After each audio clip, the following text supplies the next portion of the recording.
finally here. The flowers are starting to bloom, the buds are coming out on the trees, and I'm sorry to say the ticks are out. Diane Atwood, who writes the blog Catching Health, is here this morning to share some tick-related advice for our pets, right? We focus a lot on people and Lyme disease, but dogs and horses and other animals can get it too.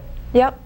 And I've got a picture to show you of an adorable, adorable little doggy. Oh. Yeah, I knew that would happen. This is Wiper. Wiper's not my dog, but he's in the family. And a few weeks ago, Wiper was really, really sick. He had trouble walking. His legs would just collapse underneath him. And then one day, his humans discovered him stretched out on the bed, rigid, glassy-eyed, and unresponsive. They thought he'd had a stroke, and they rushed him to the nearest veterinary clinic.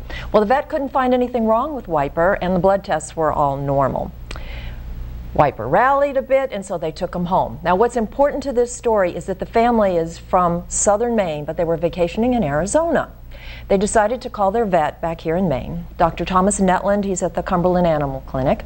He suspected Lyme disease, something the Arizona vet hadn't considered. Another blood test showed that he was right. Wiper had Lyme disease. After just a week of antibiotics, he was still wobbly, but look at him, sweetie pie, he's feeling much, much better. So the main message that I want to give this morning is that if you're traveling with your dog and he or she gets sick, let the veterinarian know where you're from, because Lyme disease may be prevalent here in Maine, but it isn't in Arizona, and so it wasn't on the vet's radar. Dr. Netland says that even some people here in Maine think their dog is not at risk for Lyme disease. But he says that Wiper is living proof that virtually all dogs in Maine, especially southern Maine, are at risk.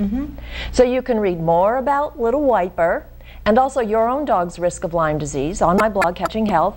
I even give you step-by-step directions on how to remove a tick. Yeah, prevention being very important here, right? Yes, prevention is really important. And there are things you can do.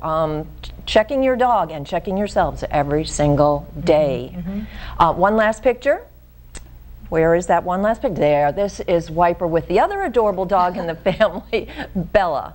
Both wicked cute and both tick-free, and we want to keep it that way. Yes, very happy that Wiper's doing better. Oh, yeah. Very happy that. Little sweetie pie. Yeah.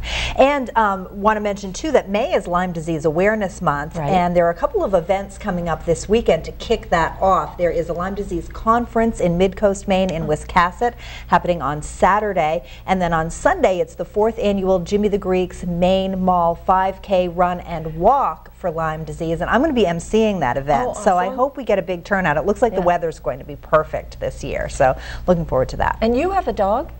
I have 2 dogs. We have 2 dogs in my family and a cat. So we've already started the flea and tick treatments and, you know, keeping the eyes out for sure. All right. Thanks, Sharon. Thanks, Diane. We'll be right back.